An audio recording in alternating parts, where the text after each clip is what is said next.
पाक Saudi strategic ताल्लुकात नए मोड़ पर, सियासी और मौशी ताल्लुकात के नए सिंगे मील उबूर होने को। SIFC की एपेक्स कमेटी से सऊदी वफ्द की मुलाकात में army chief general Syed Asim Munir की भी शिरकत। कमेटी की जानिब से सऊदी वफ्द को सरमायाकारी के लिए मंसूबों पर तफसीली ब्रीफिंग।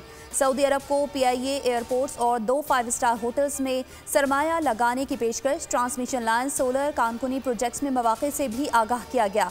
मिटियारी ट्रांसमिशन लाइन और फर्स्ट वुमेन बैंक की निजकारी भी ऑफर। इजलास से खिताब में सागदार का कहना था कि हमारी शराकत दारी मुश्तरका अहदाफ और खुशहाल मुस्तकबिल के लिए है।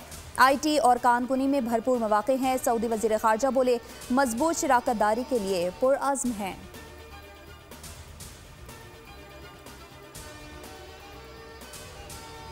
कायद नून लीग नवाज शरीफ मरियम नवाज के हमरा रोटी की कीमत मालूम करने खुद अवाम में पहुंच गए। नान भाइयों से मुलाकात, अवाम से भी राय मालूम की। रोटी की कीमत का खुद जायजा लेता रहूंगा, नवाज शरीफ की अवाम से गुफ्तगू।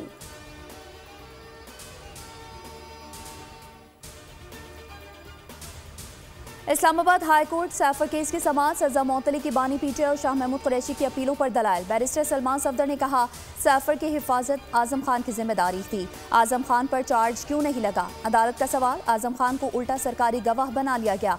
सलमान सफदर का जवाब, अदालत ने मजीद वक्त देने की प्रोसिक्यूशन की इस्तदा मुस्तरद कर दी। जस्टिस मियां गुल हसन औरंगजेब ने कहा, हम सजा मुअत्तल कर देते हैं, फिर आप 1 माह ले लें। दलाइल देने का हुक्म देते हुए समाअत कल तक मुलतवी कर दी।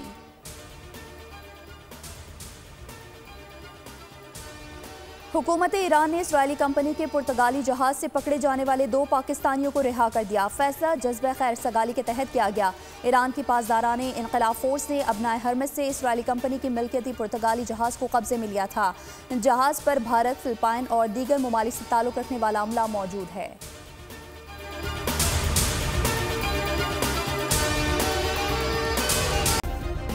सब्सक्राइब करें और बेल दबाएं ताकि कोई खबर रह न जाए।